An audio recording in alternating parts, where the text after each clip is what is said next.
Henry Ford told, whether you think you can or you think you can't, either ways you are right. But how do we intentionally put thoughts into our mind so that we can untap its potential and get better results? Let us find out how.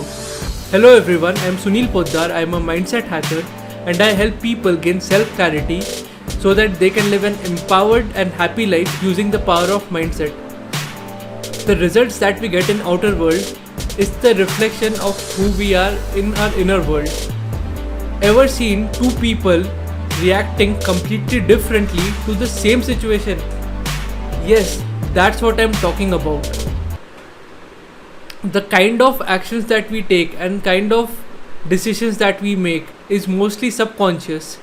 So the subconscious mind controls more than 80% of the results that we get in life.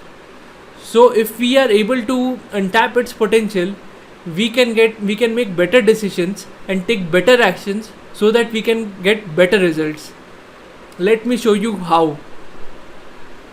So when we talk about the mind, I find this model to be very simple and useful. This is a model by Dave Gray.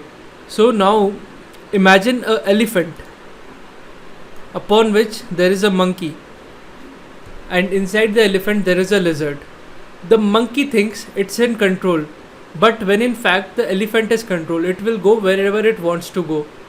So if the elephant takes a left, monkey will try to talk to itself and tell, yeah, I wanted the elephant to take left and that's why it took left. So it will try to convince that whatever decision the elephant is taking, it's his own decision. The lizard inside the elephant is constantly scanning for threats, and if he sees a threat, it will immediately take control over the elephant.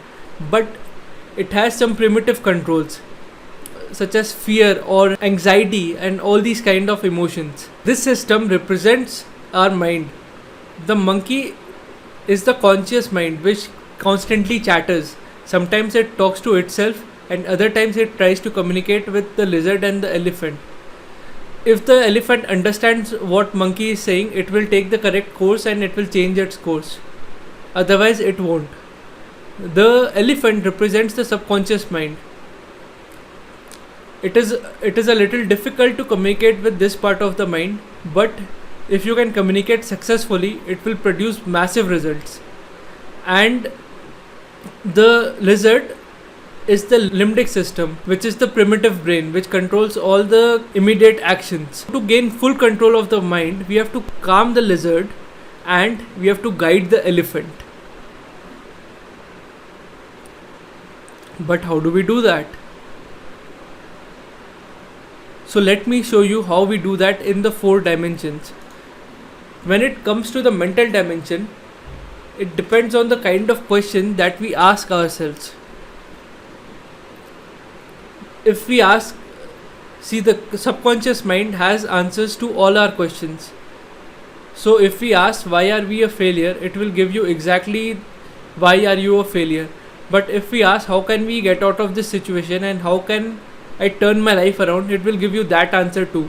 So the key to untap the potential of the subconscious in the mental dimension is to ask the correct question. If you ask the correct question, it will give you the answer. Ask and you shall receive. In the emotional dimension, it is the kind of emotions that we have. So if we have, so to explain that, there is something called the Hawkins scale.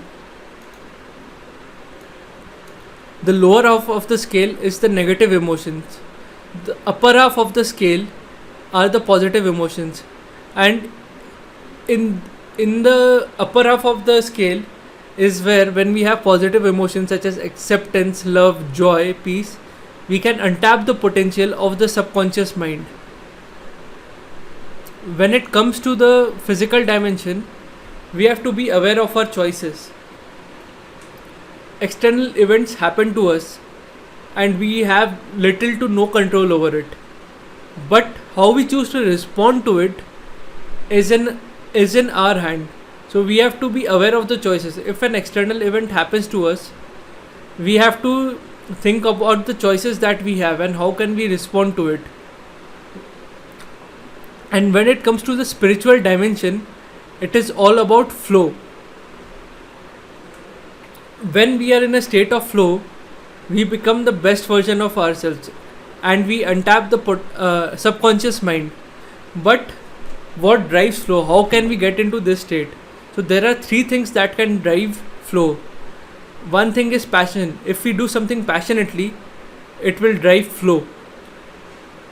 If we do something that is risky, it can also drive flow. And if we do something that is creative, such as coding or something artistic, it will also drive flow. And when you are in a state of flow, your subconscious mind will be untapped and you can unleash the power of the mind. So, in conclusion, in the mental dimension, we have to be aware of the questions that we are asking ourselves, because the subconscious will give us all the answers. In the emotional dimension, we have to be aware of the emotions that we are having. We have to be on the higher side of the vibrations and higher side of the emotions.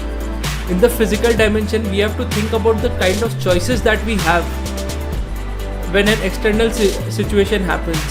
And in the spiritual dimension, it is all about getting in the flow. So if you can do this, you can untap the potential of the subconscious mind. And once you untap the potential of the subconscious mind, you can make better decisions and you can get better results. So if you found this video useful, I would like to invite you to my private Facebook group. The link is below in the description. And I would invite you to share this video with someone who might find it useful. Once again, thanks a lot and bye bye.